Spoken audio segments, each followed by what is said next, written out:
she got diagnosed on the 1st of May. Then, in very quick succession, she had surgery on the 14th, so everything was all a bit of a whirlwind, but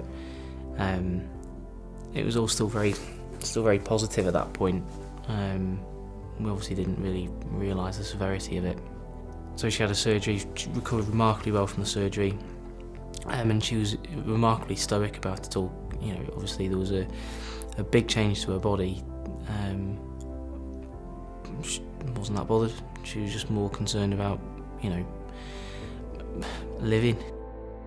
Prior to diagnosis, I mean, again, I know it's easy for me to say looking back, but I mean, even if you'd have asked me at the time, it was probably the best place that we'd been, sort of, ever. You know, everything was just sort of knitting together.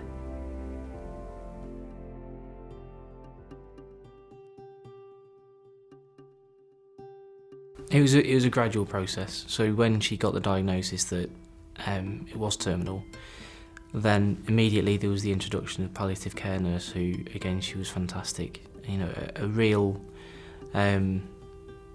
backbone for us both, because neither of us are really, we were just sort of just washing around in the ocean, didn't really know where we were going. But obviously at that point it was only sort of day therapy, so it was all sort of, it was more for a comfort rather than a care.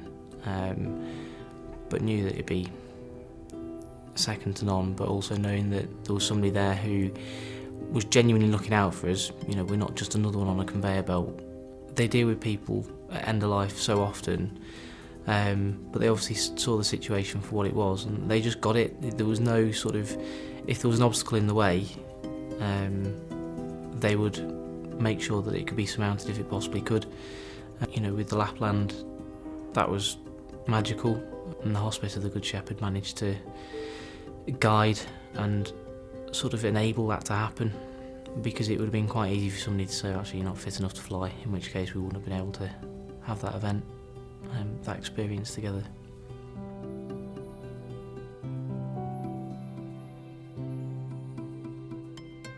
She wanted to have a big 40th birthday party, which again she knew she wasn't going to have, so she planned for a 38th and a half birthday party.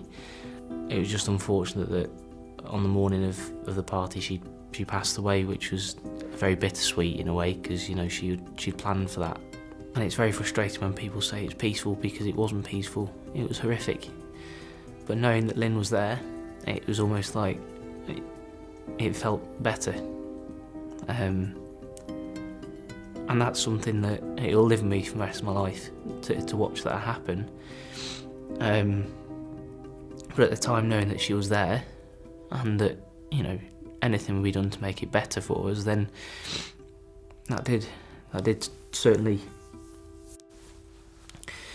even if it's just a tiny bit, made it slightly better.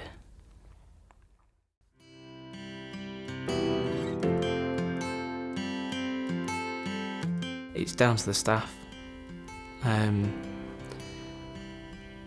this is my own personal view, but I find it lunacy that they get so little support from outside of, you know, donations, because the work that they do was second to none. And I never quite appreciated the fact that grief is a genuine pain. It's a physical, tangible pain.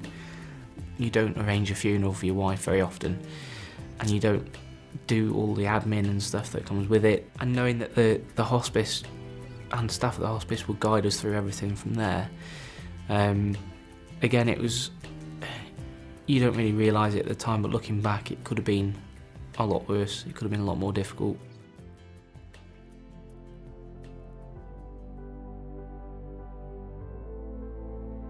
I wouldn't have been able to cope.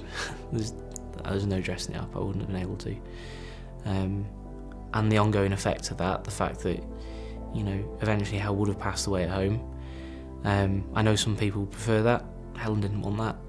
And I know that it wouldn't have been a good thing for me or the children, because rather than it being our family home and a home where we've got a bright future in, it would have been, it's the place where Mummy died. Which is not anything that Helen wanted, and nor did I. I'd say the Hospice of the Good Shepherd, they just offer a shoulder. I know that sounds very simple, but at times when you're at your lowest, all you want is a shoulder. Whether it's to be lean on, or somebody to listen to you and to point you in the right direction, I personally, and then subsequently us as a family, would have been able to cope. And obviously Hel, it enabled her to live the end of her life the way that she wanted to.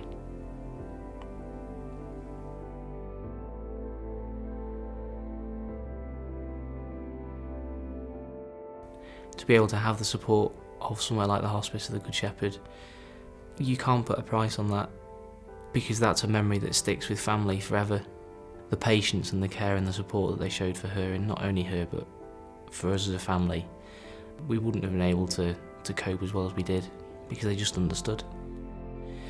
I know that she was grateful, and I know I am, and the family, because, you know, any sort of happiness and comfort it gave to her made us happy.